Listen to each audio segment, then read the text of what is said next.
Sido uma bênção muito grande. Muitos irmãos têm testemunhado. Alguém me mandou aqui um testemunho, vou lê-lo rapidamente para os irmãos.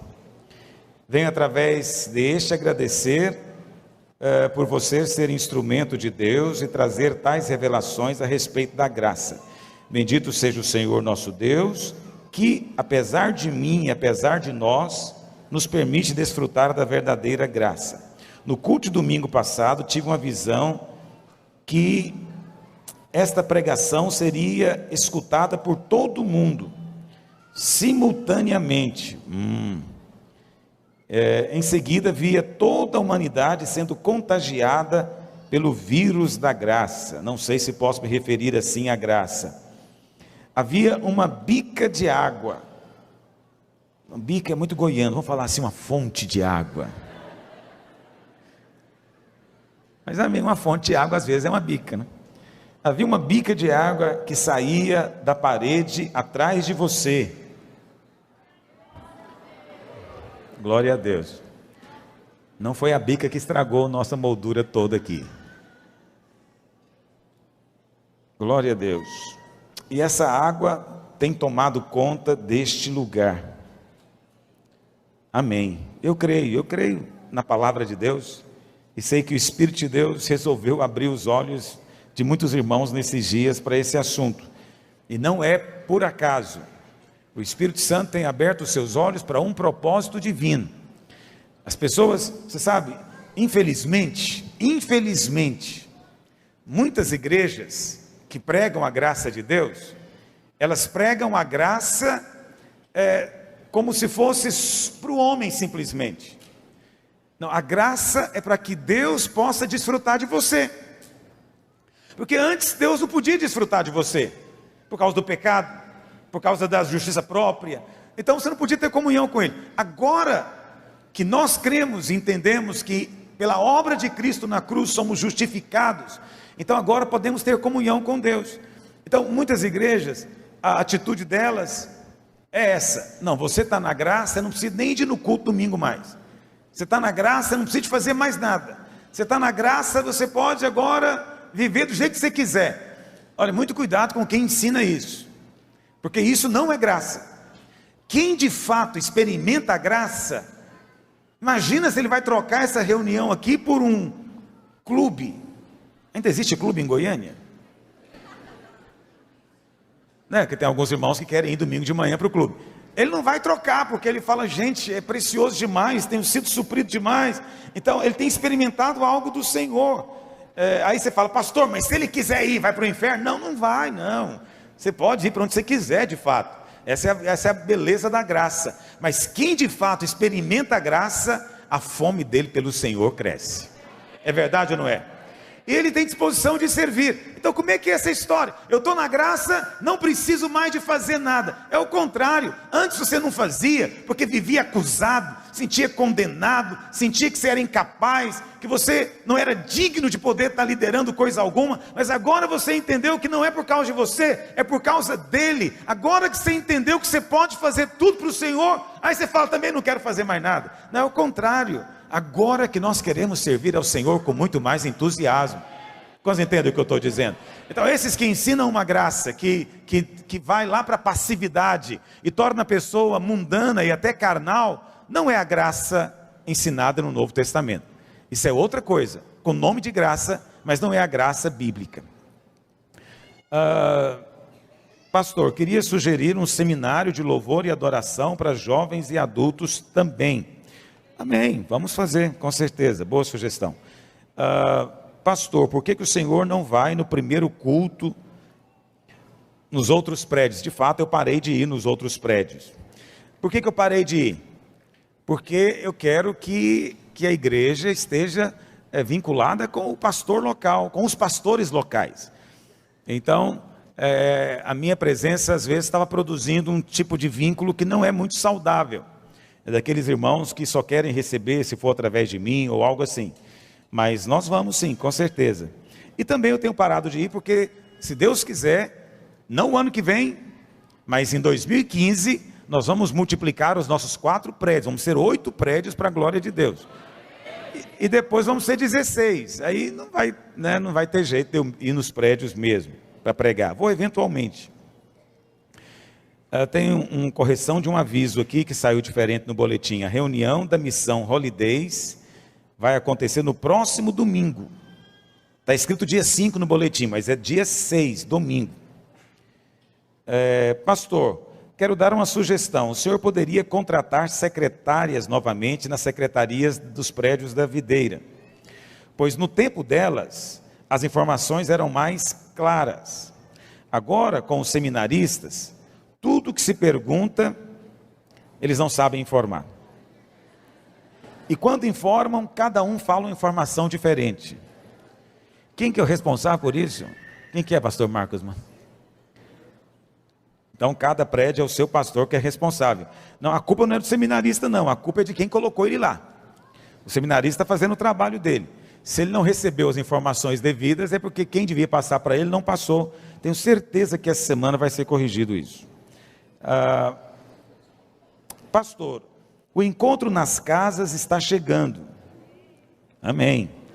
Contudo, ouvi algumas pessoas dizendo que nos encontros em que as células e discipulados são pequenos, os alunos do cursão também poderão ministrar. Então, gostaria de saber qual será o critério para aqueles que vão ministrar nos encontros nas casas. Bom, o critério é que ele tenha feito pelo menos o curso de autoridade no Espírito. Por quê? Porque ele já recebeu alguma instrução.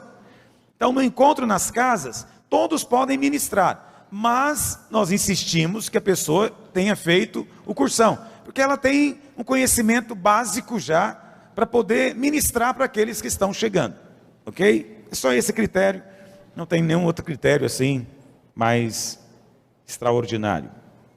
Pastor, eu tenho uma filha de 4 anos, que tem problemas de autoestima.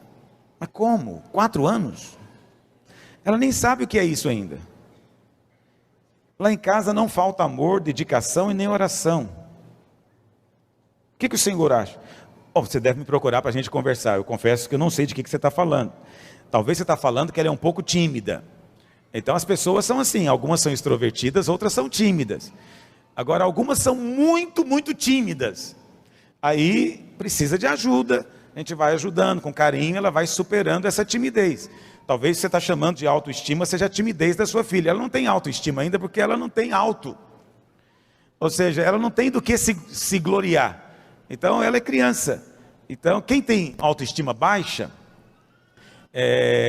são pessoas que já têm formado a sua identidade, né? Então isso acontece normalmente na adolescência. O adolescente, normalmente, ele tem problemas com a sua autoestima. Mas é nesse momento que ele desenvolve isso. Por que ele tem problemas? Porque normalmente o adolescente não é tão bonito quanto gostaria, não é tão alto, não é tão magro, não é tão inteligente, não é muita coisa. E ele se compara muito com outros, ele tem necessidade muito grande de ser aceito pelo grupo. Então é nesse momento que ele desenvolve às vezes algum problema nessa área. Mas crianças de 4 anos não têm esse problema. O mais provável é que você esteja lidando com timidez. Timidez é um negócio sério. Eu me lembro quando eu era criança, vou contar isso aqui para os irmãos, só entre nós. Mas quando a gente era criança, que alguém batia na porta de casa, a gente corria e escondia. A gente saía todo mundo escondendo. Chegava uma pessoa desconhecida, a gente sumia, né? E quando, às vezes, minha avó, minha mãe ou meu pai queria mostrar a gente para a pessoa que chegou, né? E falava tanto que o menino está crescido, a gente quase morria, né? A gente ficava morto de vergonha. Então tem gente que tem essa timidez. Eu sou tímido até hoje, só que eu aprendi técnicas de lidar com a timidez. Aí eu consigo superá-la, mas eu sei que eu sou. Então é isso que é. Gálatas, capítulo 3. Só uma explicaçãozinha.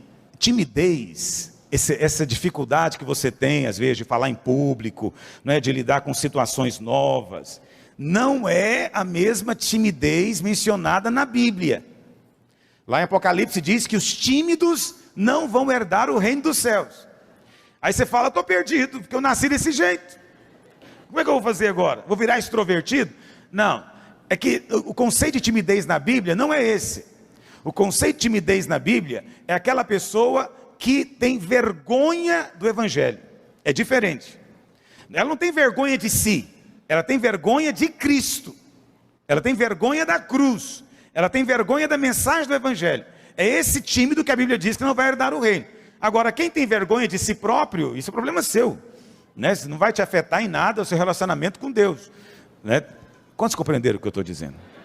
É porque timidez é um problema tão comum, tanta gente sofre angústias com isso, e eu louvo a Deus porque a igreja é um lugar de sermos curados de timidez. Constantemente somos estimulados a fazer amizade, a ter conexões, estimulados a falar na célula, a falar na frente, a nos expor. Esse estímulo, ele é muito precioso. No primeiro momento você fica tremendo, fica assustado, mas acredite, depois você vai se acostumando. Isso é crescimento e desenvolvimento para você também. Gálatas capítulo 3. Na semana passada eu falei para os irmãos que o capítulo 3 de Gálatas, ele é uma sequência de provas apresentadas por Paulo da justificação pela fé. Os Gálatas, os irmãos da Galácia, eram várias igrejas locais que existiam ali, eles estavam sendo influenciados por irmãos, eu não sei se eram irmãos, mas estavam sendo influenciados por irmãos judaizantes. Gente que ensinava, preste atenção nisso, que ensinava que para ser salvo, tinha também que circuncidar-se. Em outras palavras, o sacrifício de Jesus não era suficiente. Era preciso crer em Jesus e também circuncidar de acordo com a ordenança da lei de Moisés. E esses mestres judaizantes, então, chegaram ali na Galácia, influenciaram aqueles irmãos. Paulo está agora escrevendo uma carta para trazê-los de volta para o fundamento da fé. E Paulo então, no capítulo 2, ele expõe a doutrina. Nós somos justificados diante de Deus pela fé. Ou seja, você é considerado justo quando você crê na mensagem do Evangelho. Não é por obras, não é por algo que você faz, exclusivamente pelo sacrifício de Jesus. É fé na obra de Cristo. Mas Paulo, por isso que eu amo a palavra de Deus, não dá simplesmente a doutrina e fala, agora você vai crer assim, pronto e acabou. Não, Paulo dá argumentos. A sua fé, ela é embasada numa lógica, tanto natural quanto espiritual. Há uma razão, Paulo está dizendo, para eu pregar a vocês essa mensagem. Paulo então coloca 6 provas. A primeira prova, eu falei na semana passada, foi a prova da experiência. Paulo, a primeira coisa que ele apela é para a experiência dos Gálatas. Ele fala, quando eu preguei para vocês, a respeito da graça, qual foi o resultado? Vocês foram cheios de Deus. Vocês foram cheios do Espírito. Quando eu preguei a graça para vocês, vocês foram embora para casa sentindo leve. Vocês foram embora para casa sentindo perdoado, sentindo livre. Por acaso, quantos têm sentido isso eventualmente aqui? Quando você ouve a respeito da mensagem da justificação pela fé, você sente alegria. E então você é cheio do Espírito. Aí Paulo fala, lembra como você se converteu? Foi isso que você sentiu. Você só recebeu o Espírito pela mensagem da fé. Você só recebeu um milagre. E olha, teve muitos milagres, porque agora você percebeu que podia receber as bênçãos de Deus, porque a bênção de Deus não era só agora para os super merecedores.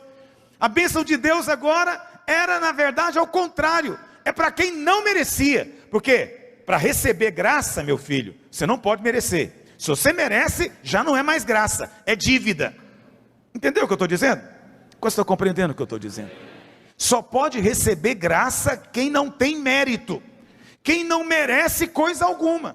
Quem se julga merecedor, ele não está querendo graça, ele só quer justiça. Me deem o que é meu por direito. Aí Paulo fala, vocês entenderam a graça, aí vocês receberam milagres tremendos aconteceram. Então Paulo apelou para a experiência deles. Ele disse, lembra, avalia qual foi o resultado da mensagem da graça. E em outras palavras, avalie o que você sente quando a lei é pregada. O que você sente quando você recebe a lei na sua testa? Você se sente acusado, sente condenado, você se sente mal, desqualificado, indigno, você se sente injusto, você se sente condenado de todas as formas. Então Paulo está dizendo, olha o resultado das duas experiências, avalia na sua vida. E Paulo diz então, para que continuar na lei, vivendo debaixo dessa condenação horrorosa, se a graça de Deus lhe é disponível? Aí agora, a partir do verso 6, vem o segundo argumento. A minha ideia era falar todos os argumentos num domingo só, mas depois eu descobri que eu não consigo. Então eu vou tentar agrupá-los pelo menos de 2 em 2, mas acho que hoje também não vou conseguir. Do verso 6 até o verso 14, vem a segunda prova da justificação pela fé, que eu estou chamando de prova das Escrituras. Paulo começou provando pela experiência, e agora ele vai provar para os Gálatas e para nós também, baseado nas Escrituras, que a justificação é pela fé. Olha o que diz, verso 6. É o caso de Abraão, que creu em Deus, e isso lhe foi imputado para justiça. Esse verbo imputar, não é, que em inglês é input, que é muito usado pelo pessoal que gosta de computador. Esse verbo aqui não é muito usado no nosso dia a dia. Imputar significa atribuir, significa declarar como verdadeiro, algo que você não tinha e recebeu. Então olha o que está escrito, é o caso de Abraão. Então Paulo está dizendo, Abraão é a nossa prova bíblica, Abraão é a prova. Abraão creu em Deus, e isso lhe foi imputado para a justiça. Eu vou ter que parar aqui nesse versículo e ler com você o texto lá no Velho Testamento. Pega aí a sua Bíblia, Gênesis capítulo 15. Gênesis 15, verso 1. Vou ler aqui no projetor em vez de eu... Gênesis capítulo 15.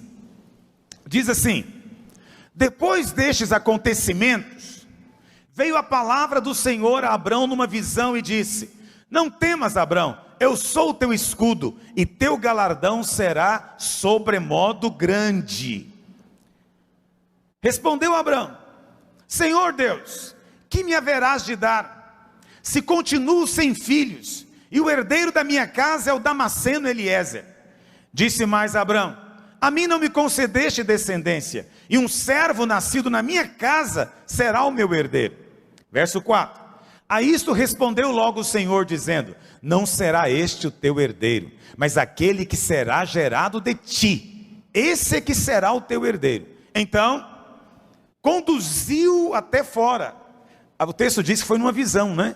Mas Deus apareceu para Abraão, e Deus então chamou ele para fora da sua tenda. A tenda era a casa que ele morava.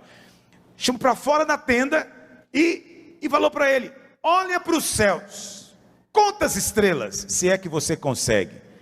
E lhe disse: será assim a tua posteridade. Qual foi a resposta de Abraão? Ele creu no Senhor, e isso lhe foi o que, meus irmãos? Imputado para justiça. O que Abraão fez para ser justo? Ele fez o que, irmão? Creu. Existe um princípio da hermenêutica, que é o princípio da primeira menção. Essa é a primeira vez na Bíblia que se diz que alguém creu em Deus. Abraão foi o primeiro, segundo a Bíblia, declara, que creu na promessa de Deus. Agora, Abraão foi declarado justo. No seu conceito natural, quem é justo? Justo é aquele que faz coisas boas. Justo é aquele que faz as coisas corretas. Justo é aquele que cumpre todos os mandamentos. Mas Deus estabeleceu uma outra forma de ser justo. Tem que ser agora pela fé. Fé em quê? Fé na promessa. Qual foi a promessa? Abraão, não fica preocupado, meu filho. Você vai ter um filho. Sua mulher, hoje ela não pode ter filho. Você já está velho. Mas eu vou te dizer, você vai ter um filho. E preste atenção. Depois do seu filho vai ter filhos. E os filhos deles vão ter filhos. Então olha para o céu. Porque a sua descendência vai ser como essas estrelas, não vai dar para ninguém contar. Apocalipse diz que é como a areia que está na praia do mar. É muita gente que vai ser justificada pela fé. Preste atenção, essa foi a promessa. Abraão fez o quê? Ele simplesmente creu. Se o Senhor está falando, então é. O Senhor está dizendo que é assim, estou em paz. O Senhor está dizendo que eu não preciso fazer nada, então não vou fazer nada, eu vou só crer. Abraão somente creu, mais nada. E porque ele creu, diz a Bíblia, a sua fé lhe foi imputada como justiça. O pecado do homem lá no Éden foi duvidar da palavra de Deus, não foi? Satanás chegou para Eva e disse: não é assim que Deus disse? De toda árvore do jardim comerás? Mas Eva disse: não, mas tem uma árvore que não pode comer, porque se comer morre. Satanás falou o que para ela? É certo que não morre. Satanás sempre vem para colocar dúvida a respeito da palavra de Deus. Satanás falou: não morre, você pode comer que você não morre. Eva optou em acreditar na mentira do diabo, ao invés de crer na palavra de Deus. E agora, se nós queremos ser justificados, nós precisamos de crer naquilo que a palavra de Deus diz. Só que às vezes parece que o negócio é bom demais para ser verdade. E tem gente que fica revoltado quando a gente diz: filho, você é considerado justo só por você crer em Jesus. Você crê que Jesus morreu na cruz por você e ressuscitou ao terceiro dia? Quantos creem? Você crê que Ele derramou sangue para te redimir da condenação e para te perdoar dos pecados? Quantos creem nisso? Pois o Senhor diz: se você crê, essa sua fé vai ser imputada a você como justiça. E significa que você agora é justo aos olhos de Deus. Pastor, qual que é a vantagem de ser justo? Todas, porque somente o justo pode orar. Como é que você está orando nesses dias? Deus não pode ouvir a oração daquele que está no pecado. Deus não pode ouvir a oração do pecador. Deus só pode ouvir a oração daquele que é justo. Pastor, mas então Deus não ouve a oração de ninguém? Pois é, aquilo que é impossível para o homem é possível para Deus. O que Deus fez então? Deus nos enviou Cristo Jesus. E aí quando você crê em Cristo Jesus e crê na sua obra completa da cruz, diz a Bíblia, você é declarado justo do mesmo jeito que Jesus é justo. A justiça de Cristo é transferida para você na mesma hora. Aí você pode entrar com ousadia. E é por isso que Tiago diz: muito pode pela sua eficácia a oração de um justo. Quantos creem que a sua oração aqui é poderosa? Por que sua oração é poderosa? Porque você é justo. Pastor, mas eu sei que eu não sou. Olha, meu marido e minha mulher me contam todo dia. Eu tenho erro demais, eu tenho que melhorar muito. Não, eu tenho certeza que você na sua carne não é nada. Eu tenho certeza absoluta, se você chegar diante de Deus confiado nas suas boas obras, você está frito. Você não vai nem conseguir orar. Mas se você se ajoelhar dizendo: Senhor, eu estou aqui confiado no sangue de Jesus. Eu não vou nem mencionar as minhas coisas hoje, porque, Senhor, eu não vou nem olhar para mim, eu vou olhar só para Cristo. Eu vou olhar para Cristo e Cristo crucificado. E é com base nisso que eu me achego agora diante do trono da graça, diz Hebreus. E diante do trono da graça eu vou receber o favor do Senhor. Diz a Bíblia que quem faz isso honra a Deus. Você está me ouvindo? Quem faz isso honra a Deus. Abraão foi o primeiro a crer. Foi o primeiro a crer. Como ele foi o primeiro a crer, ele criou uma linhagem espiritual, de tal maneira que agora todos os que creem são também o quê? Descendentes de Abraão. É por isso que você é descendente de Abraão. A Bíblia não fala em lugar nenhum que você é filho de Moisés. Você é filho de Abraão.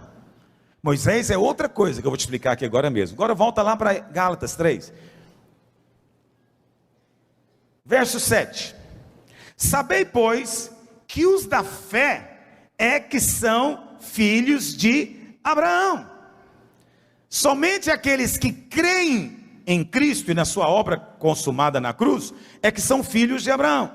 Ora, tendo a Escritura previsto que Deus justificaria pela fé os gentios, pré-anunciou o Evangelho a Abraão, dizendo: em ti serão abençoados todos os povos. Preste atenção, o Evangelho não foi um plano B. Tem gente que fica achando assim: Deus estava vindo lidando com o homem, aí Deus deu a lei para o homem não conseguiu cumprir, aí Deus então veio com o seu plano B. O plano B é o seguinte: já que ninguém consegue, Já viu? Tem muito isso às vezes nas escolas públicas, né? O sujeito ensina física para o aluno, o cara não aprende. No final do ano ele fala: saber de uma coisa, eu vou fazer uma prova para você, quem não acertar isso aqui tem que morrer mesmo. Aí faz um negócio assim bem trivial, é claro, o povo vai saber, aí passa todo mundo. Presta atenção, a justificação não era plano B não. E nem tampouco é algum tipo de tramóia para fazer de conta que a gente é justo quando não é de fato. Não é isso não. A obra de Deus é completa. Está me ouvindo? A justificação, ela envolve novo nascimento. Todo aquele que crê, isso é uma coisa maravilhosa, Paulo diz, recebe a promessa do Espírito. Todo aquele que crê na obra completa da cruz, e crê, presta atenção nisso, que não é pelos seus méritos, diz a Bíblia, ele é justificado. E quando ele é justificado, ele recebe o Espírito Santo de Deus. Olha para cá.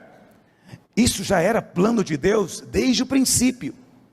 Desde o princípio. Hoje eu não vou te explicar por que a lei teve que acontecer. Eu vou fazer isso domingo que vem. Mas hoje eu vou dizer para você o seguinte. Deus pré-anunciou, é o que está escrito aqui no verso 10. Verso 8, perdão. Ele pré-anunciou o Evangelho a Abraão. Por quê? Porque o alvo de Deus era enviar o seu filho e, pela fé, do mesmo jeito que Abraão foi justificado, todo homem seria justificado também. Esse era o projeto de Deus. Verso 9. De modo que os da fé são abençoados como o crente Abraão. Diga, os da fé são abençoados. Agora olha o que diz. Todos quantos, pois, são das obras da lei, estão debaixo de quê? Diga, os da fé são abençoados. Diga, os das obras são amaldiçoados. É o que está escrito aqui. Eu sei que você está acostumado a pensar em fé, o oposto de fé é incredulidade. Isso é verdade, o oposto de fé é incredulidade. Mas aqui em Gálatas, o oposto de fé é obras. O oposto de fé é obras. O oposto de crer na obra completa de Cristo, o oposto disso é eu tentar me salvar pelo meu esforço. Isso é obras, segundo a palavra de Deus. É que está dizendo então, os da fé são abençoados, mas os das obras da lei, verso 10, estão debaixo de maldição, porque está escrito, maldito todo aquele que não permanece em todas as coisas escritas no livro da lei para praticá-la. E é evidente que pela lei, ninguém é justificado diante de Deus. Diga, pela lei, ninguém, nenhum homem é justificado diante de Deus. Olha a afirmação bíblica, o justo viverá pela fé. Ora, a lei não procede de fé, mas aquele que observar os seus preceitos, por eles viverá. Mas Cristo, na sua graça, nos resgatou da maldição da lei. Todos nós estávamos debaixo da maldição da lei, mas aí ele veio e nos resgatou da maldição da lei, fazendo-se ele próprio maldição em nosso lugar, porque está escrito, maldito todo aquele que for pendurado em madeiro, para que a bênção de Abraão chegasse aos gentios em Jesus Cristo, a fim de que recebêssemos pela fé o Espírito prometido. Quando dizem amém nessa manhã? À medida que nós fomos lendo, eu já fui explicando uma série de coisas para você. O argumento bíblico de Paulo, portanto, é esse. Abraão é que é o exemplo. Por que Paulo lança mão de Abraão?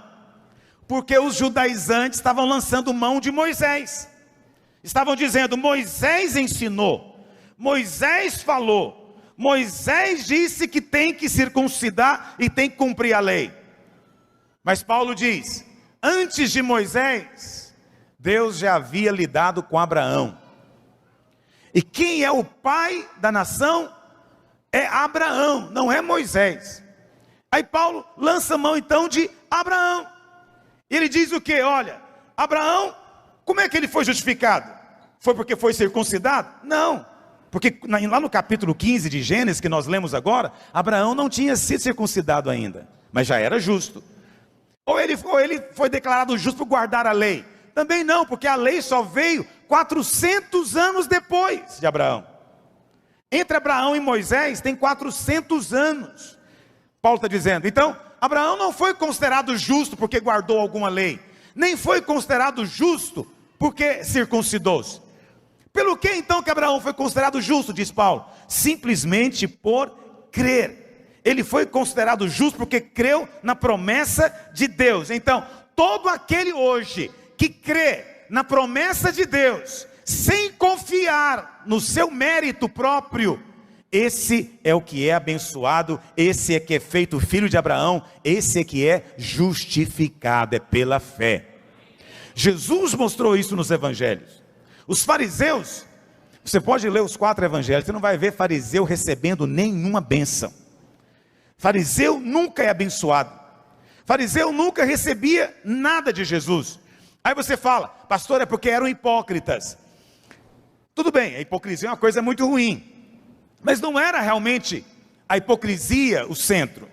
O centro da vida do fariseu é que ele achava que ele era bom. Ele achava que ele era justo. Quem acha que é bom, não recebe nada de Deus. Por que ele acha que ele é bom? Porque ele observou a lei. Ele observou a lei e falou, eu não mato, eu não roubo, eu não minto, eu honro meu pai e minha mãe. Então eu sou bom. Se eu sou bom, então eu mereço as bênçãos de Deus. Mas Jesus disse, esse não recebe nada. Deus só pode abençoar se for pela sua graça. E a graça atua pela fé. Está me entendendo? Quem vive do mérito pessoal não depende de fé. Ele não precisa de fé, porque ele acha que ele é justo e ele é bom. Então, se tem algo que você precisa aprender na sua vida, é relacionar-se com Deus da maneira certa. Só é abençoado quem não merece. Avalia muito bem antes de você orar qual é a sua atitude. Se a sua atitude é, te dou graças, Senhor, porque eu sou um bom líder. Te dou graças porque eu entrego o meu dízimo mensalmente, e eu faço a conta até dos centavos.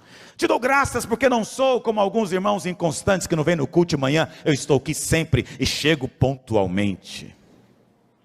Te dou graças, Senhor, porque eu isso, eu aquilo. Presta atenção, filho, você é só um fariseu dos tempos modernos. Você está confiando nas suas obras. Pastor, mas está errado. Está certo. Você não deve roubar, não deve mentir, não deve prostituir. Você deve ir no culto domingo de manhã e deve chegar na hora. Mas você, quando for orar, você tem que saber o seguinte: nada disso te recomenda diante de Deus. Depois de fazer tudo isso, você tem que chegar e dizer: Senhor, quem sou eu e quem é a minha casa? Se não fosse a tua graça, onde é que eu estaria? Eu preciso do Senhor. Responde a minha oração por causa de Cristo Jesus, não por causa de mim. Senhor, nem olha para mim, olha para o sacrifício de Cristo Jesus. Eu estou em Cristo. Esse é o que recebe. Esse é o que recebe. Vocês estão compreendendo o que eu estou falando? Por que que tem gente que não prospera? Porque ele confia no mérito dele. Pastor, eu entrego meu dízimo, eu entrego a minha oferta. Você está confiando no seu mérito. Você precisa de confiar na graça para prosperar. Está me ouvindo? Por que que alguns não têm um casamento como deveria ser? Porque ele acha que é muito bom. Porque eu sou sim um bom marido, eu mereço a melhor esposa. Enquanto se relacionar com Deus assim, diz Paulo, está debaixo de maldição. Não tem bênção para você. E é isso que deixa revoltado alguns crentes. É por isso que alguém até domingo passado falou que não quer vir aqui enquanto eu estiver falando desse assunto. O que deixa ele revoltado? É quando eu falo que Deus abençoa quem não merece. Porque qual que é a única maneira de Deus provar para você que você não merece? Como é que Deus prova para você que você não é bom? Expondo você, filho. Expondo você. A coisa aparece. Deus deixa aparecer suas podridões. Deus deixa aparecer as suas coisas erradas. Mas aí nessa hora, qual que é a postura de alguns? Não, eu preciso me esforçar mais. Vou me esforçar mais para melhorar a minha vida. Mas ele deveria ajoelhar e dizer: Senhor, é só isso que eu sou. Eu vim ao Senhor, não tenho nada para te oferecer. Eu não tenho obras, eu não tenho boas obras, eu não tenho nada para te oferecer. Se não fosse por Cristo Jesus, eu estaria tostando no inferno. Mas olha eu aqui de mão erguida diante do Senhor. Aí o céu sorri para você e fala: a sua fé vai te ser atribuída como justiça. Você confiou na graça, você vai receber a bênção. Aleluia. Como estou compreendendo o que eu estou falando? Pastor, você está querendo dizer então que Deus abençoa o pecado? Não, Deus não abençoa o pecado. Se você estiver vivendo no pecado, o Espírito Santo vai te expor e vai te corrigir. Ele vai te disciplinar. Deus não abençoa o pecado, mas Deus abençoa só quem não merece. Só quem não merece. O pastor Naor estava me contando ontem uma situação. Não sei se ele me contou tudo, né? Mas eu vou mencionar por alto. Uma certa pessoa na nossa igreja, não sei se um membro ou se era líder, manifestou um demônio na célula, ele foi expulsar o demônio. Como é que ele chegou para expulsar o demônio? Isso depois de eu estar pregando aqui há 2 meses, alugando o ouvido do sujeito. Não só eu, os pastores todos. E aí, a pessoa chegou e falou, não sei se era homem ou se era mulher. Satanás, olha para as minhas mãos. Aqui tem 10 anos de santidade. Está me ouvindo, Satanás? 10 anos. 10 anos de vida irrepreensível. E é por isso que eu vou te expulsar agora. Oh Deus, eu oro a Deus que o diabo não saia. Para o bem dele o diabo não pode sair. Mas infelizmente o diabo vai sair. Por que o diabo vai sair? Porque quando ela falou isso, os demônios riram. E falou, não, ela está no caminho certo, vamos deixar ela assim. Vamos embora para ela ficar feliz com a justiça dela. Porque afinal ela está cumprindo toda a lei. Presta atenção, filho, você não chega diante do diabo com a sua justiça. Onde você aprendeu isso? Não foi aqui que você aprendeu isso. Onde você aprendeu essa história de que o diabo vai te respeitar porque você é bom? Eu sou bom, olha para mim que você vai ver o que é bondade em carne e osso. Ah, por favor, cresça, meu amigo. Não é essa a mensagem do Evangelho. Paulo diz que ia pregar com temor e tremor. Em outras palavras, quem sou eu? Eu de mim mesmo não sou coisa alguma. Está me entendendo? Quando você vai pregar, você manifestou um demônio, e você acha que é indigno, é a sua chance de ter vitória. Porque a primeira coisa que o diabo faz é acusar na sua mente. Não vai não que eu vou falar, não vai não que eu vou contar seu pecado, não vai não. É isso que ele quer tirar a sua fé. E aí você fica pensando, como é que eu vou lá, pastor, ser exposto? Não, você tem pecado na sua vida? Confessa. Mas depois que você confessa, não tem que esperar 2 dias para ser perdoado. Não tem que compensar o perdão no céu e voltar não. Está me ouvindo? Perdão no céu não é igual cheque que você dá, que demora 1 semana para ser compensado. Aparece na conta, tem o dinheiro, mas não pode sacar. Por que não pode sacar? O cheque não foi compensado. É a mesma coisa o perdão. Eu pedi perdão hoje, eu preciso de um tempo até o perdão chegar aqui na terra. Não posso expulsar demônio hoje. Presta atenção, você confessou o seu pecado, você é lavado instantaneamente pelo sangue do Cordeiro. Aí você vai lá e expulsa o diabo. O diabo tem que sair, se você chegar confiado na verdade da fé. Qual que é a verdade da fé? Não sou eu, é Cristo. Não é a minha justiça, é a justiça de Cristo. Não é a minha obra, é que Ele já fez toda a obra. Não é que eu cumpri a lei, Ele cumpriu a lei no meu lugar. Eu estou vestido dele, eu estou nele e agora Ele está em mim. E eu vou te expulsar agora, sabe por causa de quê? Não é por causa de mim. Essa é a vergonha dos principados e potestades. Eu de mim mesmo sou só um pó da terra, mas o pó da terra agora foi cheio do Espírito de Deus. Então eu vou expulsar você por causa disso, por causa da justiça de Cristo. Mas aí, alguém que te conhece, fica do lado olhando. Eu conheço esse sujeito, ele não é bom marido, não é bom empregado, ele não é bom líder, ele nem é bom membro da igreja. Como é que ele tem coragem de chegar e falar esse tanto de coisa para o diabo? Pois esse é o sujeito que Deus abençoa. E aí você que estava do lado olhando, fala, o diabo não vai sair, eu quero ver a vergonha que vai passar, eu quero ver se vai sair agora. Só que aí o demônio sai, porque não é pela sua santidade. Não confie em você mesmo, não confie nas suas obras, não confie na sua justiça, confie na justiça de Cristo. Essa é a verdade, eu estou te contando a verdade do Evangelho. Essa é a verdade do Evangelho que ainda escandaliza muita gente, porque é loucura. Como é que Deus pode usar um sujeito como esse? Eu conheço ele, meu Deus do céu. Esses crentes não são de nada. Eu conheço esses crentes. Como é que eles chegam aqui agora e fazem estardalhaço todo e ainda fala que é salvo? Pois é, essa é a graça de Deus. Deus só pode salvar o pecador. Deus não salva o fariseu. Quantos estão compreendendo o que eu estou falando? Oh Deus. Paulo então, ele fala o seguinte: Abraão creu em Deus, e ele recebeu uma bênção dupla. Qual foi as duas bênçãos que Abraão recebeu? Bom, a primeira está no verso 8. Diz que Abraão creu, verso 6. Abraão creu e isso lhe foi imputado para a justiça. Então a primeira bênção que Abraão recebeu pela fé foi justificação. Foi declarado justo. É justo. Qual foi a segunda bênção? Está no verso 14. Para que a bênção de Abraão chegasse aos gentios em Jesus Cristo. Qual é a bênção de Abraão? O recebimento pela fé do Espírito Santo prometido. Então, a bênção dupla de Abraão é: você é justo e também recebeu o Espírito. Todo aquele que é justificado, imediatamente recebe o Espírito. O Espírito Santo só pode habitar em alguém que é justo. E alguém só pode ser justo pelo sangue de Jesus. Somente pela fé. E alguém que foi justificado e agora recebeu o Espírito Santo, ele recebeu a provisão de Deus para todas as suas necessidades. O Espírito Santo nele agora é capaz de vencer qualquer pecado. Então ele não é mais escravo do pecado, ele não tem mais que viver no erro, porque além de justo, ele recebeu o Espírito Santo que agora, vivendo nele, vai conduzi-lo à vida prática de obediência na presença de Deus. Amém, meus irmãos? Essa é a bênção dupla. Paulo coloca tudo duplo aqui. Dois caminhos. Olha o verso 11.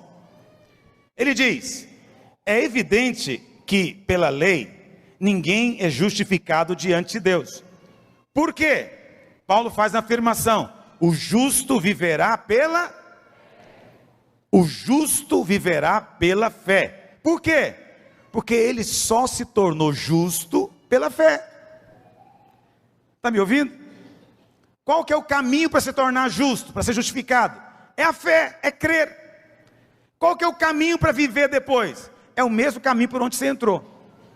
É crer. Paulo diz então que o primeiro caminho é o caminho da fé. Ora, a lei não procede de fé, mas aquele que observar os seus preceitos, por eles, o que vai acontecer o que, meus irmãos? Então Paulo fala que tem viverá duas vezes aqui, ó. No verso 11 diz que o justo viverá pela fé.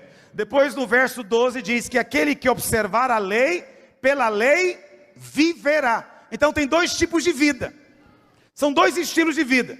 Você pode escolher qual que você quer viver. Você quer viver pela fé na graça de Deus, pela fé na obra de Cristo Jesus, ou você quer viver segundo as obras da lei? As obras do merecimento. Portanto, são dois caminhos. O primeiro caminho promete vida ao que crê. O segundo caminho promete vida para quem obedecer.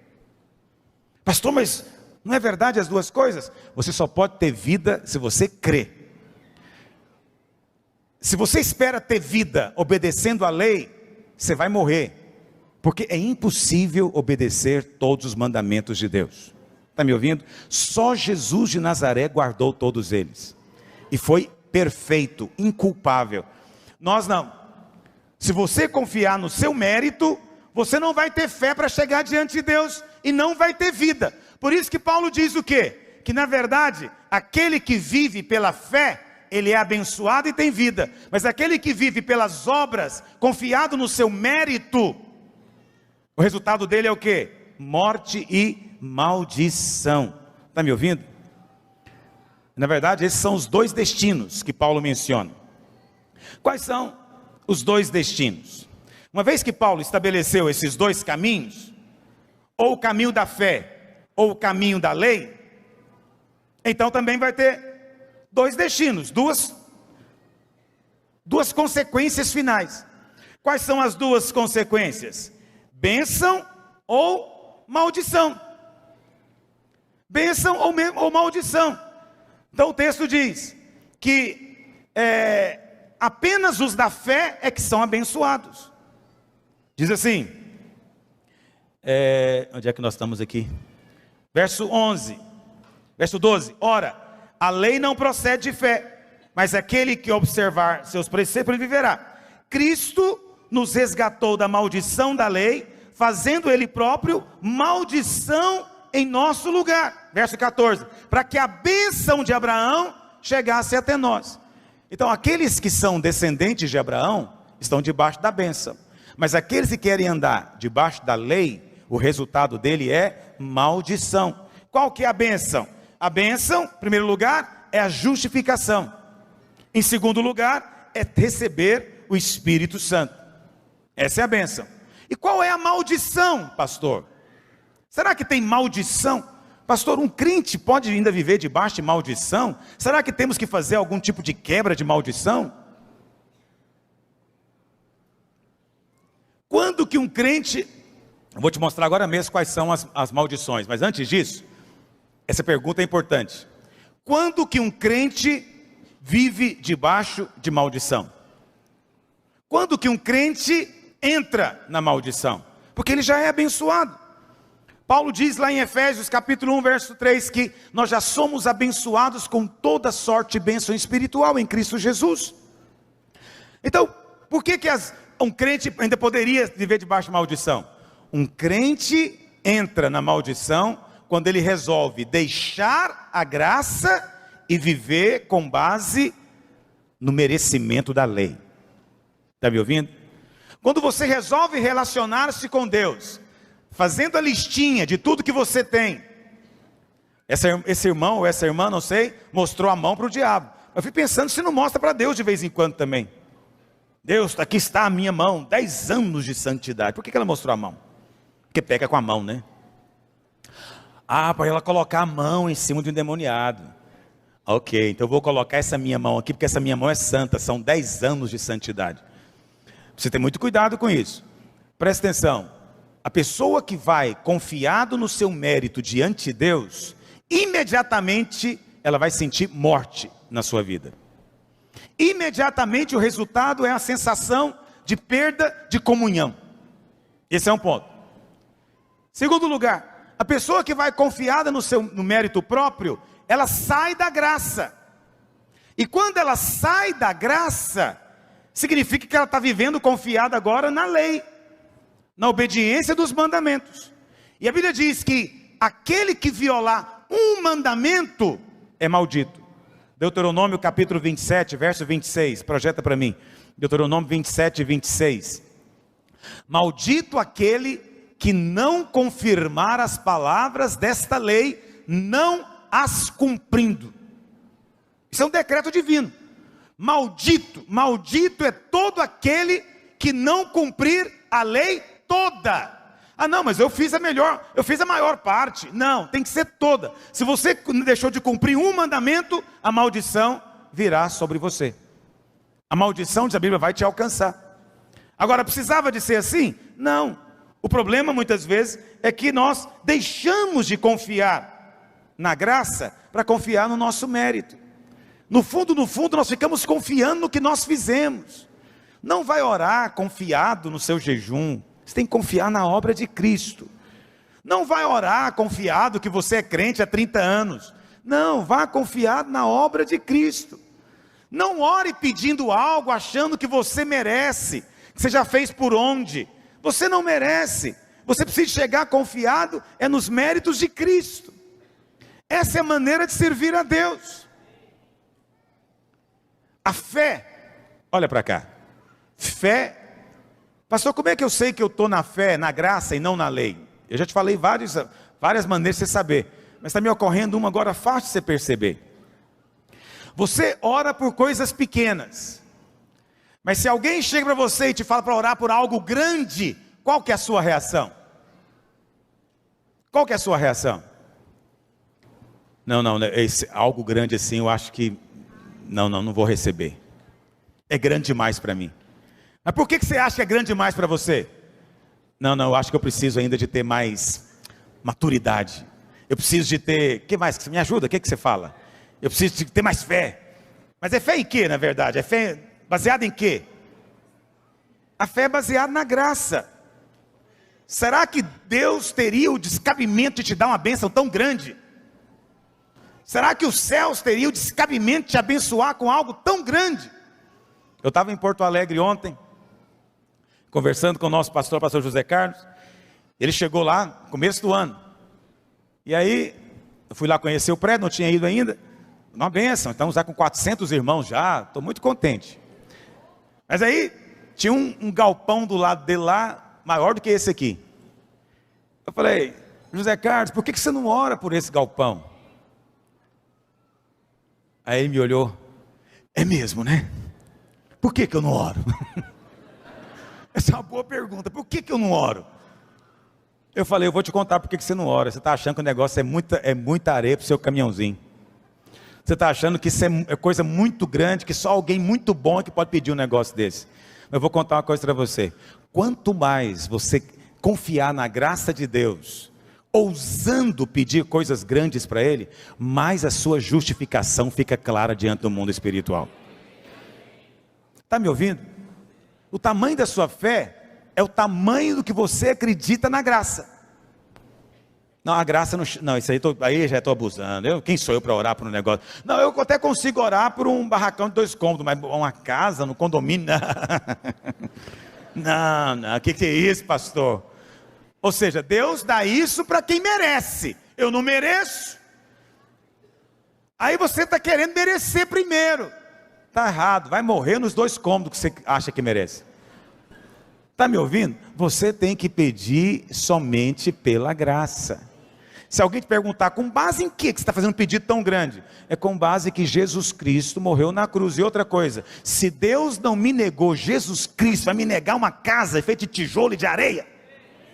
Se Deus não me negou Jesus Cristo, o Filho dele, vai me negar o que agora? E ele deu quando ninguém pediu. Não tinha ninguém pedindo Jesus. Não tinha ninguém pedindo. Você acha que tinha alguém fazendo por onde a merecer Jesus vir do céu? Você acha que o Senhor ficou falando, eu vou esperar até Israel merecer, eu enviar meu filho? Não, é quando o negócio ficou pior, e não tinha mais jeito de ser pior, aí Deus falou, agora eu vou dar o meu melhor. Eu vou dar o meu melhor para quem não merece nada. Merecia o inferno, mas eu vou dar o meu filho para eles, vou dar salvação para eles. Jesus veio, ninguém estava pedindo. Ninguém estava pedindo. Esse é um problema muito comum também. Você pode às vezes ter fé na sua oração. Você acha que Deus ouve? É porque você tem fé na oração. É fé na fé. Não, é Ele. Tanto que Jesus disse, não fica com vãs repetições. Não é o tanto repetir que vai fazer Ele ouvir. Não fica pensando que é algo que você faz. Não tem nada a ver com a sua força, seu mérito, seu esforço. É tudo Ele. É uma questão de você crer. Se você consegue crer como uma criancinha, que você vai ganhar aquele bolo todinho para você, é o bolo que você vai ganhar. Agora o Espírito Santo, ele é gentleman, ele não responde pergunta que não foi feita, está me ouvindo? E ele não vai dar se não foi solicitado, se não lhe foi pedido. Por isso, você deveria, se você realmente crê na graça, a maneira de saber o tanto que você crê na graça, é pelos seus pedidos em oração. Quem entende a graça, meu amigo, começa a pedir coisas grandes para Deus. Ele começa a pedir coisas grandes para Deus. Amém, meus irmãos? Amém. Oh Deus, o Senhor vai abrir seus olhos. Quando o Senhor abrir seus olhos, você vai ver. Vamos falar um pouquinho da maldição agora. Qual que é a maldição que o crente pode cair? Se ele inventar de viver dessa maneira. A maldição está aqui escrita na palavra de Deus, aqui em Deuteronômio capítulo 28. Vamos ler. A partir... Pega a sua Bíblia, você vai ter que ler na Bíblia isso aqui, porque é muito longo o texto, mas eu faço questão de ler com você, porque você foi resgatado dessa maldição. O texto está dizendo que o Senhor Jesus nos resgatou da maldição da lei, fazendo Ele mesmo maldição no nosso lugar. Deuteronômio capítulo 28, vamos ler a partir do verso 15. Essa aqui é a maldição de quem não cumpre a lei. Para que você quer viver na lei? Pastor, mas eu não tenho que obedecer às coisas da lei. Vou falar sobre isso no futuro, lá no final do livro de Gálatas, mas desde já eu vou te dizendo, você já recebeu o Espírito Santo dentro de você. Uma definição bíblica de Deus é que Deus é amor. Diga, Deus é amor. O Espírito Santo é Deus, sim ou não? Então, o Espírito Santo é amor também? Então, ser cheio do Espírito é ser cheio de amor também, sim ou não? Quem recebeu o Espírito, recebeu o amor dentro de si, sim ou não? Pois Paulo diz que quem ama a Deus e ama ao próximo, já cumpriu a lei. Já cumpriu a lei.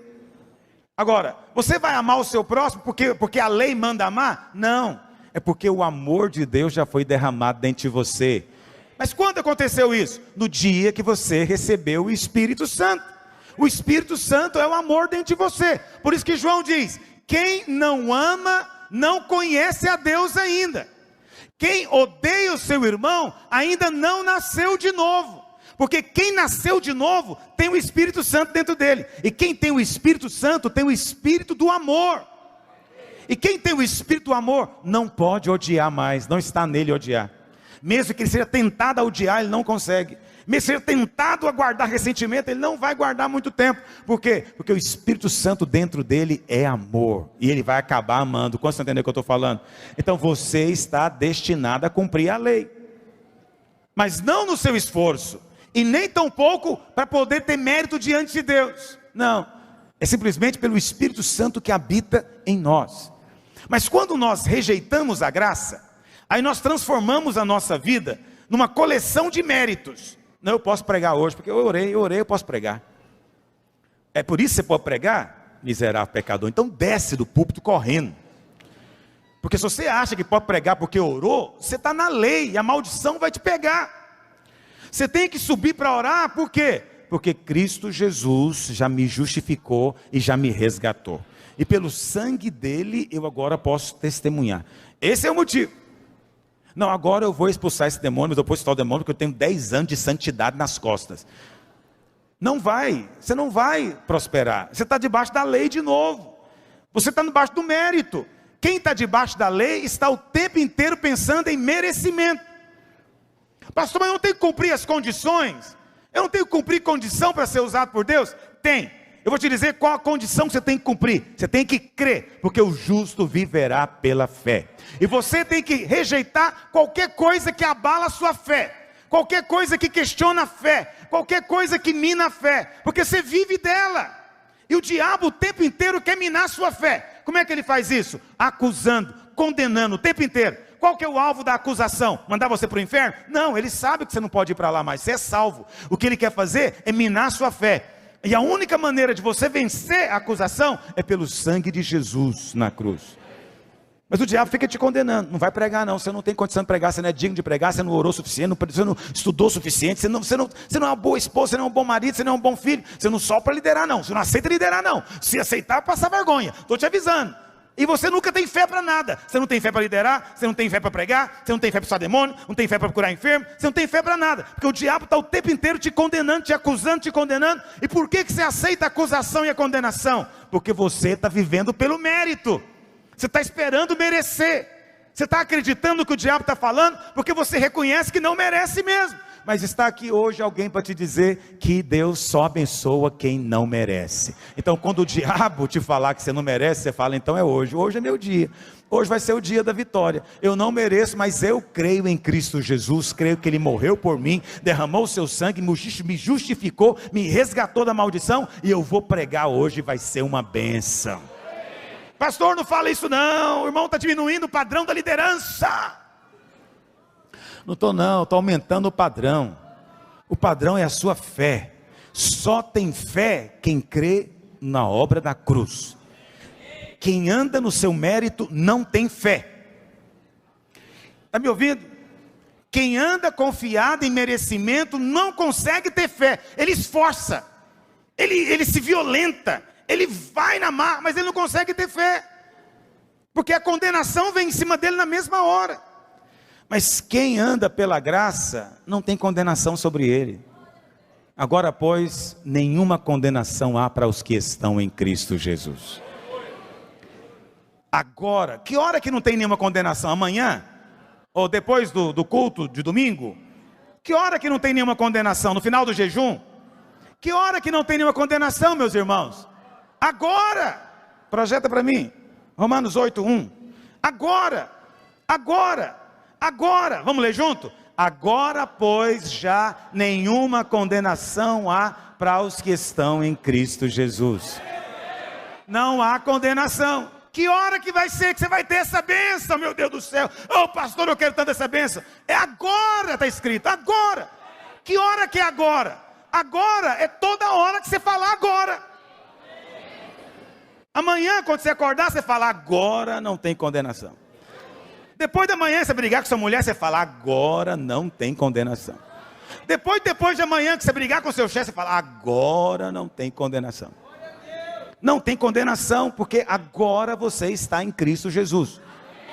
Que hora que você está em Cristo Jesus? Agora. Todo dia. A partir de agora não tem como separar você mais dele. O que diz Romanos? Romanos 8 mesmo diz, né? Nem a morte, nem a vida, nem principado, nem potestade, nem coisa do presente, nem coisa do porvir, nem qualquer outra criatura, poderá, o que, meus irmãos? Nos separar do amor de Deus, porque o amor de Deus está onde? Onde está o amor de Deus, irmãos? E onde é que nós estamos? Em Cristo. Se você está em Cristo, o amor de Deus está em Cristo também, a salvação está em Cristo também, a bênção está em Cristo. Mas para você estar em Cristo, você precisa de crer na obra da cruz. E você depois tem que continuar crendo nessa obra, vivendo de acordo com ela. Tem muita gente que reclama de eu não sou um pregador de prosperidade realmente. Eu não fico aqui todo domingo falando para você sobre esse assunto, mas acredite em mim, eu creio em prosperidade, não creio em pobreza. Não vivo pobreza, não aceito pobreza. Eu estou te falando isso porque tem irmão que acha que isso é de Deus. Pobreza não é a vontade de Deus. Se você ainda é pobre, você precisa de crer na graça, que a graça te alcançou. Eu não estou dizendo que a vontade de Deus é que todo mundo vai ser multimilionário, não é isso não. Mas eu estou dizendo para você que pobreza não é a vontade de Deus para você. Você está me ouvindo? Vou te dizer outra coisa na vontade de Deus. Doença não é a vontade de Deus. Eu não sei porque as pessoas ficam doentes. Há muita coisa que eu não sei. Mas uma coisa eu sei. Doença não é a vontade de Deus. Eu só oro com os enfermos porque eu creio que doença não é a vontade de Deus.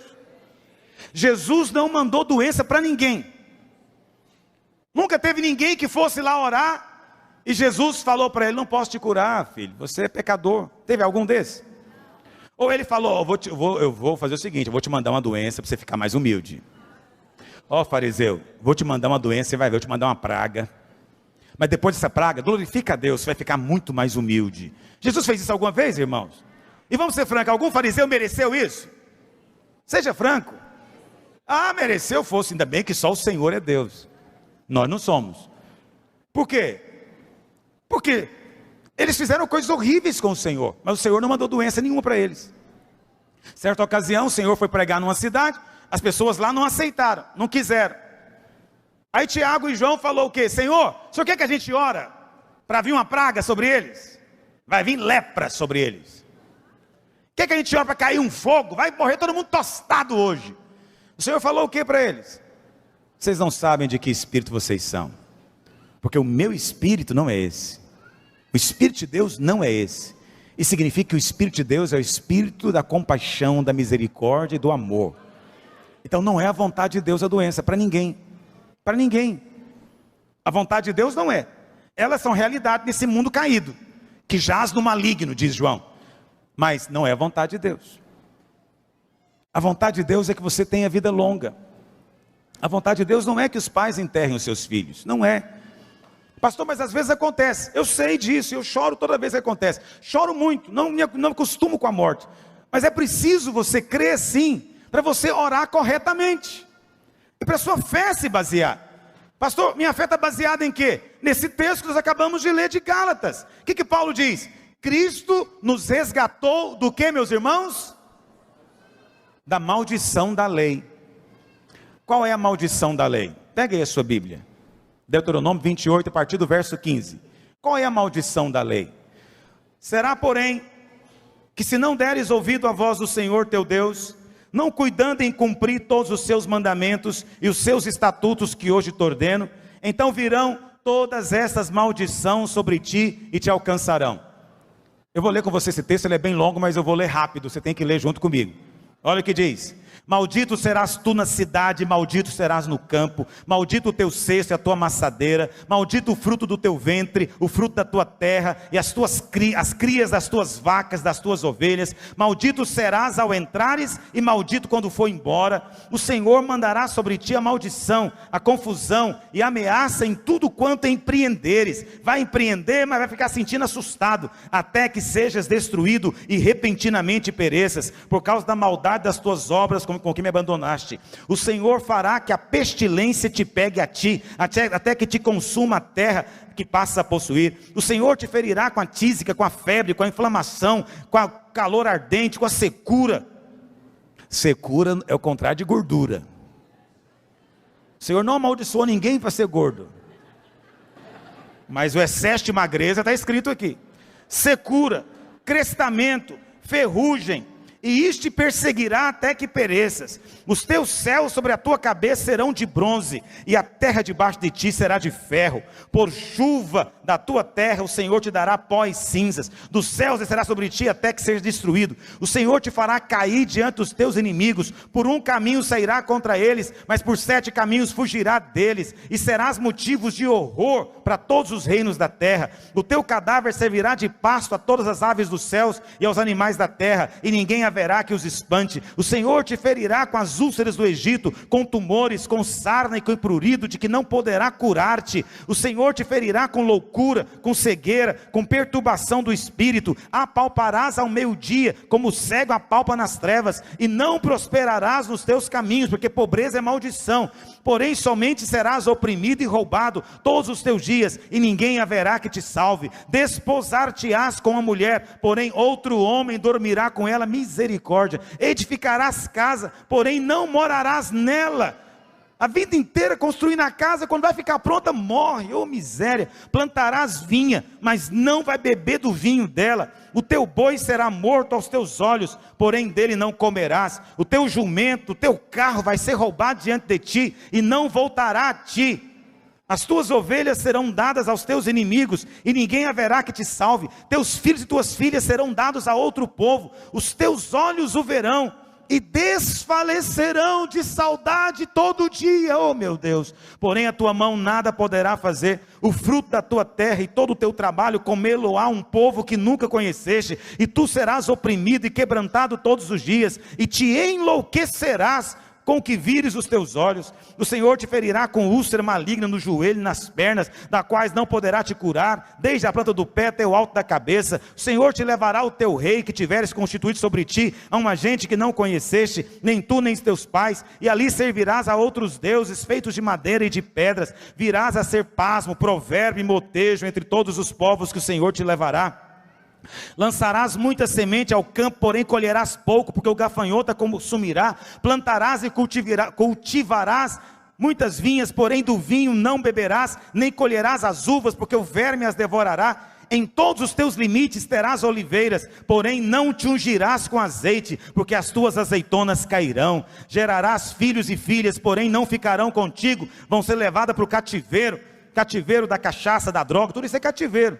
Todo o teu arvoredo e o fruto da tua terra o gafanhoto os consumirá. O estrangeiro que está no meio de ti se elevará mais e mais, e tu mais e mais descerás. Ele te emprestará a ti, porém tu não lhe emprestarás a ele. Ele será por cabeça e tu serás por cauda. Todas essas maldições virão sobre ti e te perseguirão e te alcançarão, até que sejas destruído, porquanto não ouviste a voz do Senhor teu Deus para guardar os mandamentos, os estatutos que ele te ordenou. Serão no teu meio por sinal e por maravilha, como também entre a tua descendência para sempre, porquanto não serviste o Senhor teu Deus com alegria e bondade de coração, não obstante a abundância de tudo. Assim com fome, com sede, com nudez e com falta de tudo, servirás aos inimigos que o Senhor enviará contra ti. Sobre o teu pescoço porá um jugo de ferro, até que haja destruído. O Senhor levantará contra ti uma nação de longe, da extremidade da terra virá com voo impetuoso da águia, nação cuja língua não entenderás, nação feroz de rosto, que não respeitará ao velho, nem apiedará do moço. Comerá os frutos dos animais e o fruto da tua terra, até que sejam destruídos, e não te deixará cereal, mosto, nem azeite, nem as crias das tuas vacas, das tuas ovelhas, até que sejas consumido. sitiar-te-á com todas as tuas cidades, até que venhas a cair em toda a terra. Os altos e fortes muros em que confiavas, e te sitiará em todas as tuas cidades, em toda a terra que o Senhor teu Deus te deu. Comerás o fruto do teu ventre, a carne dos teus filhos e das tuas filhas, que te der o Senhor teu Deus, na angústia e no aperto com que os teus inimigos te apertarão. O mais mimoso dos homens, e o mais delicado do teu meio, será mesquinho, pão duro, com teu irmão, e para com a mulher do seu amor, apesar de amá-lo, ele vai amar mais o dinheiro, e para com os demais de seus filhos que ainda lhe restarem, de sorte que não dará a nenhum deles da carne de seus filhos, para ele comer, porquanto nada lhe ficou de resto na angústia, e no aperto com que o teu inimigo te apertará em todas as cidades. A mais mimosa das mulheres, e a mais delicada do teu meio, que de mimo e delicadeza não tentaria pôr a planta do pé sobre a terra, quer dizer, nem anda descalço, tão delicada que ele é, será mesquinha com o marido do seu amor, e para com o seu filho, e para com a sua filha, mesquinha da placenta que lhe vai cair entre os pés dos filhos que tiver, porque vai comer a placenta às escondidas pela falta de tudo, na angústia e no aperto com que o teu inimigo te apertará nas tuas cidades, se não tiveres cuidado de guardar todas as palavras desta lei, escritas neste livro, para temeres este nome glorioso e terrível, o Senhor teu Deus. Então o Senhor fará terríveis as tuas pragas e as pragas de tua descendência, grandes e duradouras pragas e enfermidades graves e duradouras. Fará voltar contra ti todas as moléstias do Egito que temeste, e se apegarão a ti. Também o Senhor fará vir sobre ti toda a enfermidade e toda a praga que não está escrita nesse livro da lei, porque não deu tempo de escrever e nem caberia aqui. Ficareis poucos em números, vós que éreis como as estrelas dos céus em multidão, porque não destes ouvidos à voz do Senhor vosso Deus, assim como o Senhor se alegrava em vós outros, em fazer-vos bem e multiplicar-vos, da mesma sorte o Senhor se alegrará em vos fazer perecer e vos destruir, sereis desarraigados da terra, a qual passais a possuir. Uau! Eu não vou ler, nem vou terminar de ler esse texto. Aí você fala, pastor, mas isso aqui é a palavra de Deus. É verdade, isso aqui é a velha aliança. Aliança da lei, do mérito próprio. Paulo está dizendo, Cristo Jesus morreu na cruz para te resgatar dessas maldições todas. Pastor, fala, o que eu tenho que fazer para me livrar disso aqui? Essas maldições aqui podem ser resumidas em 4 coisas: condenação, morte, miséria e doença. 4 coisas: condenação, morte, miséria e doença. Paulo diz, Cristo Jesus já morreu na cruz para te resgatar da maldição. Ele se fez maldição, ele sofreu isso aqui tudo, meu Deus do céu. Quanto mais eu medito na cruz, mais eu sou tomado de gratidão. Jesus sofreu isso aqui tudo por nós, ele foi declarado maldito por nós, ele se fez maldição, nunca pecou, mas ele levou a maldição toda, para que você não tenha mais maldição na sua vida. Pastor, o que eu tenho que fazer para me livrar dessas maldições e desfrutar do oposto, que é a bênção? Só uma coisa: você precisa de crer na graça do Senhor Jesus, só. Você precisa de crer na obra da cruz, só. Você tem que ser filho de Abraão, crer como Abraão. Abraão não tinha lei para ele guardar. Abraão foi considerado justo antes da lei. Ele foi considerado justo só porque creu. O que aconteceu com Abraão? Diz a Bíblia que Abraão ficou muito rico. Ficou riquíssimo, diz a Bíblia. Deus falou para ele, Abraão, sejas tu uma bênção. Como é que Abraão poderia ser bênção para outro, se ele fosse pobre, miserável e doente? Ninguém consegue ser bênção na vida de outro, porque ele não tem nem para ele. Como é que ele consegue dividir se ele não tem nem para ele? Para ser abençoado, é preciso ser próspero. Abraão ficou riquíssimo, mesmo morando numa terra difícil. O seu gado era incontável. Abraão ficou famoso e era respeitado por reis. Todo lugar que ele chegava, ele era recebido por reis. Sara, diz a Bíblia, lá em 1 Pedro, não me lembro a referência agora, confere para mim. 1 Pedro diz que as irmãs são filhas de Sara. 3,6, obrigado. 1 Pedro 3,6 diz que as irmãs são filhas de Sara. Sara foi uma mulher abençoada demais. Muitas irmãs ficam preocupadas com maquiagem, com cremes e tudo mais para ficar mais nova. Você faz bem em querer ficar mais nova, porque a vontade de Deus é que a sua juventude se renove, diz a palavra de Deus. A Bíblia fala, certa vez Abraão chegou no Egito, olha para cá. Abraão chegou no Egito, Sara provavelmente deveria ter uns 60 anos de idade nessa altura. 60 anos. Pois quando o faraó viu Sara, o que ele fez? Imediatamente queria colocá-la com o parto do seu harém. Que homem que está atrás de mulher de 60 anos, pelo amor de Deus. Faraó era dono do mundo, sabia tudo, tinha o que queria, mas ele queria Sara. Depois, quando Sara estava com 90 anos, 90, Abimeleque, um outro rei, viu Sara e pediu ela em casamento com Abraão. Abraão era tão impressionado com Sara que ele falava, não fala que você é minha mulher não, fala que você é minha irmã. Que todo mundo que te vê fica apaixonado. E Abimeleque pegou Sara para a esposa dele, com 90 anos de idade. Aí você fala, naquela época era diferente. Não era não, meu filho. Na época de Abraão já era como hoje. Um cara viver 100 anos já era bênção, muita bênção. Mas ele chegava ali caquético. Mas preste atenção, com 90 anos, Sara estava renovada, tão bonita que o rei queria ela como esposa. Como nenhuma irmã falou amém, você não vai receber. Amém. A maneira de você receber é dizendo amém. Fica com os seus cremes, pode ficar. Mas a promessa de Deus é que as filhas de Sara serão como Sara. Se você crê. Quantas irmãs creem? Eu creio também. Qual foi a promessa? Irmão, estou encerrando. Os irmãos estão cansados? Você não pode ter que estar cansado de ser abençoado. Como é que alguém pode cansar de bênção? Eu estou te contando só bênção hoje. Olha para cá. Qual que é a bênção? Eu estava meditando muito nesse versículo, eu quero encerrar lendo ele com você. Qual que é a bênção que Deus prometeu para Abraão? Abre lá em Romanos 4, verso 13. Projeta para mim, Romanos 4, verso 13. Olha o que diz.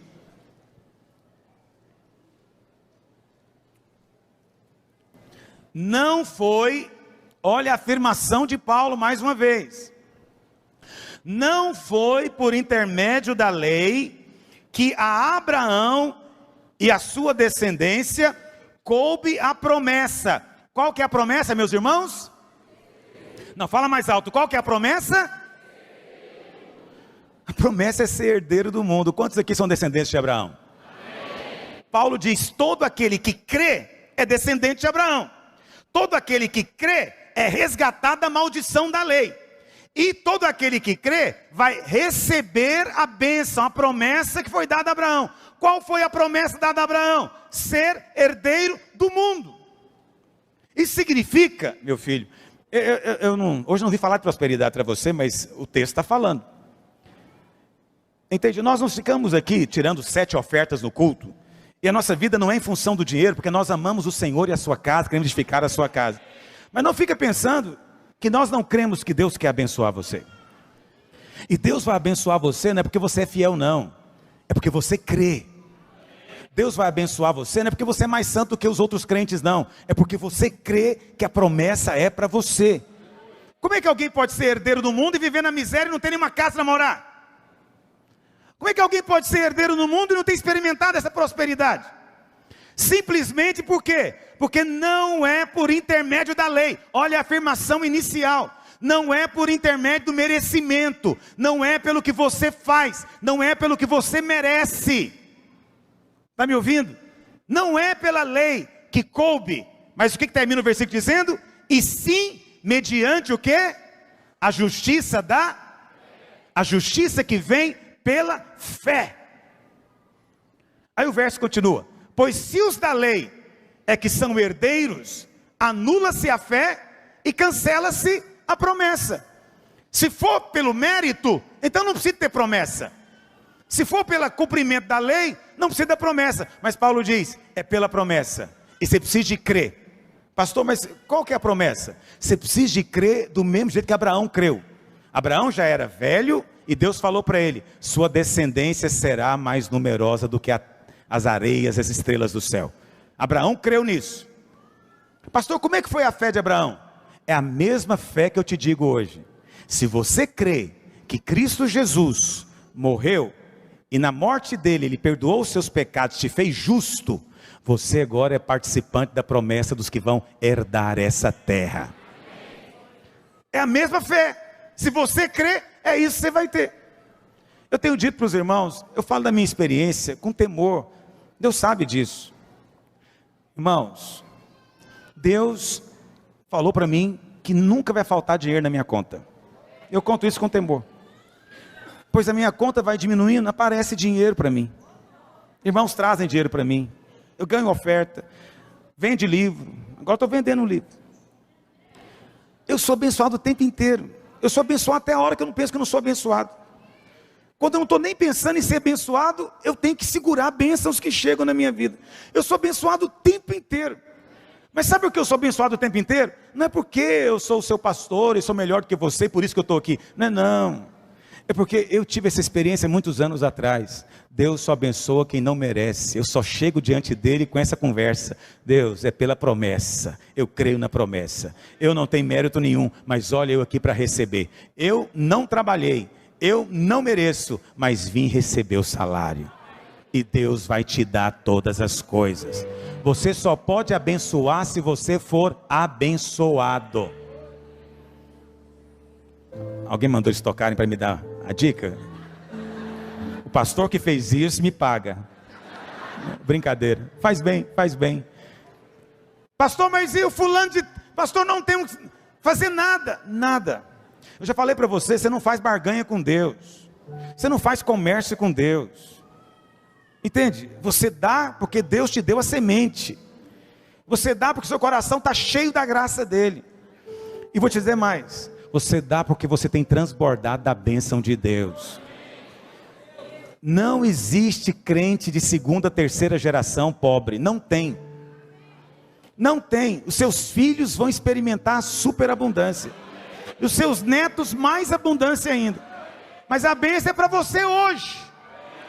Quantos creem que são herdeiros do mundo aqui? Mas você crê mesmo?